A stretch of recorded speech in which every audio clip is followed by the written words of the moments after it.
Thank you for joining Wars of the Roses. As we continue with Part 11, Lu Tung-pin, from the Adepts in the Eastern Esoteric Tradition by Manly Palmer Hall, Part 3, The Sages of China. Lu Tung-pin.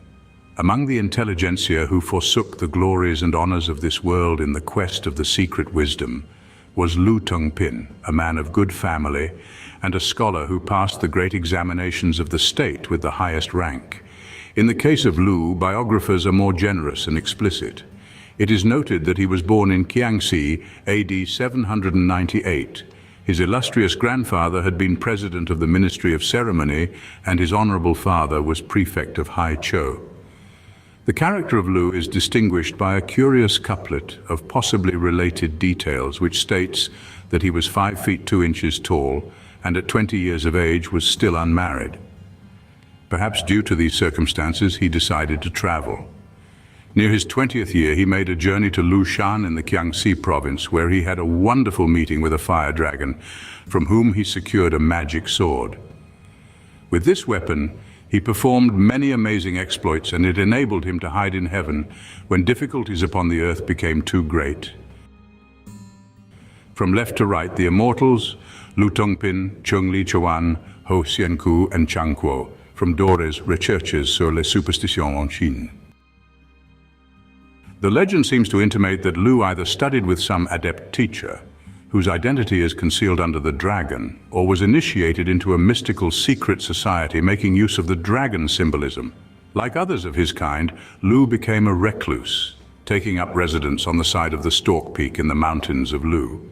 During his period of discipleship, this sage was privileged to meet one of the immortals, Cheng Li, previously mentioned, who taught him the secrets of alchemy and how to compound the elixir of longevity. Having thus had direct contact with the immortal sages, Lu announced his determination to dedicate his life to the instruction of mankind and the service of the true doctrine. To prove his worth, he was subjected to 10 temptations, probably a further veiled reference to initiation. Having successfully passed these difficult tests, he was given an assortment of superphysical powers and enchanted weapons. In his retreat on the Stork Peak, Lu gathered disciples and gave extensive discourses on the 5 grades of genii, the 3 categories of merits, and other intriguing subjects.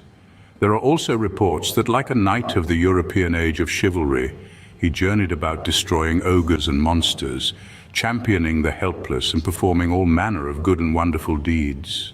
Although Lu attained immortality at the age of 50 years, he is said to have had a career which extended for nearly 4 centuries, and to have attained undying fame. It is actually recorded that Lu was initiated into the divine mysteries. It is reported on good authority that Lu, having promised his immortal teacher Cheng Li to spread the doctrine of the sages, took upon himself the guise of an oil seller resolved to bestow immortality on any customer who did not haggle about the price or attempt to secure more oil than was his proper due. For 1 whole year, Lu journeyed about, but found only dishonest or selfish customers.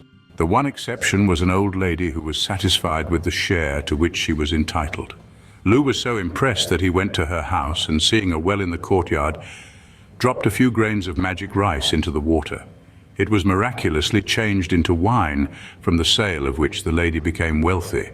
The symbols associated with Lu are his magic sword, the Chinese version of Excalibur, and a fly whisk, called a cloud sweeper, which indicated that he could travel about through the air. He is sometimes shown carrying a male child in his arms. Because of his scholarship and attainments, he has long been especially honored by the literati and the intelligentsia. More recently, he has attained popular favor as patron saint of barbers, and is also venerated by the sick. Thank you for watching, and please don't forget to share, like, subscribe, and comment. And if you can, please consider donating to Wars of the Roses. Links to PayPal and Patreon are in the description. Thank you so very much.